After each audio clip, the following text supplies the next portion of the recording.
இன்னைக்கு திருக்குறள் பகுதியில் இல்லறவியல் அதிகாரம் 9 விருந்தோம்பல். இருந்து ஓம்பி இல்வாழ்க்கை எல்லாம் விருந்து ஓம்பி வேளாண்மை செய்தல் பொருட்டு. இல்லறத்தில் பொருள் சேர்த்து குடும்பத்துடன் வாழ்வது எல்லாம் வரும் விருந்தினரை பேணி வேண்டியவற்றை செய்வதற்காகத்தான் என்பது பொருள். விருந்து புறத்ததா தான் உண்டல் சாவா மருந்து எனினும் வேண்டார் பாற்று அன்று. உண்பதால் சாகாமல் அதனை தடுக்க முடியும் என்கின்ற அமுதமே உண்பதற்கு கிடைத்தாலும் விருந்தினர்கள் வெளியே காத்திருக்க தான் மட்டும் உண்ணுதல் கூடாது. வருவிருந்து வைகளும் ஓம்புவான் வாழ்க்கை பருவந்து பாழ்படுதல் இன்று. நாள்தோறும் தம்மை தேடி வரும் விருந்தினரை பேணி உபசரிப்பவன் வாழ்க்கையில் துன்பம் என்பது வருவது இல்லை. அகனமர்ந்து செய்யாள் உரையும் முகனமர்ந்து நல்விருந்து ஓம்புவான் இல். இன்முகத்துடன் விருந்தினரை உபசரிப்பவன் வீட்டில் மனைமாட்சி பொங்க செல்வம் வளரும். வித்தும் இடல் வேண்டும் கொல்லோ விருந்து ஓம்பி மிச்சல் மிசைவான் புலம்.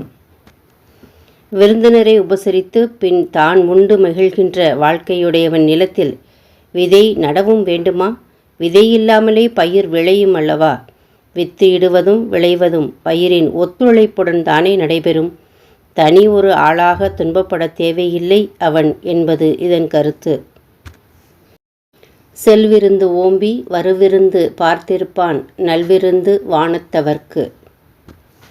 வந்த விருந்தினர் செல்ல மற்றொரு விருந்தினர் வரும் வழி பார்த்து விருந்தளிக்க காத்திருப்பவன் புகழ் உலகத்தார்க்கு பெரும் விருந்து போன்றதாகும். இணை துணைத்து என்பதொன்று இல்லை விருந்தின் துணை துணை வேள்வி பயன். விருந்தினரை உபசரிக்கும் நல்ல தன்மைக்கு இவ்வளவுதான் அளவு என்று சொல்ல முடியாது. விருந்தோம்பலின் அளவு விருந்து உண்டவர்களின் தகுதியின் அளவே ஆகும். பரிந்து ஓம்பி பற்றற்றேம் என்பர் விருந்து ஓம்பி வேள்வி தலைப்படாதார். விருந்தினரை உபசரிப்பதும் அதனால் கிடைக்கும் மகிழ்ச்சியையும் உணராதவர்கள்தான் பற்றை விட்டுவிட்டோம் பாசத்தை விட்டுவிட்டோம் என்று சொல்வார்கள். உடைமையுள் இன்மை விருந்து ஓம்பல் ஓம்பா மடமை மடவார்க்கண் உண்டு. செல்வம் இருந்தும் விருந்து உபசரித்தல் இன்றி வாழ்பவர்கள் மடையர்கள். செல்வம் பெறப்பட்டதன் பயனே விருந்துடன் உண்டு மகிழ்வதுதான். மோப்பக் குழையும் அனிச்சம் முகம் திரிந்து நோக்கக் குழையும் விருந்து.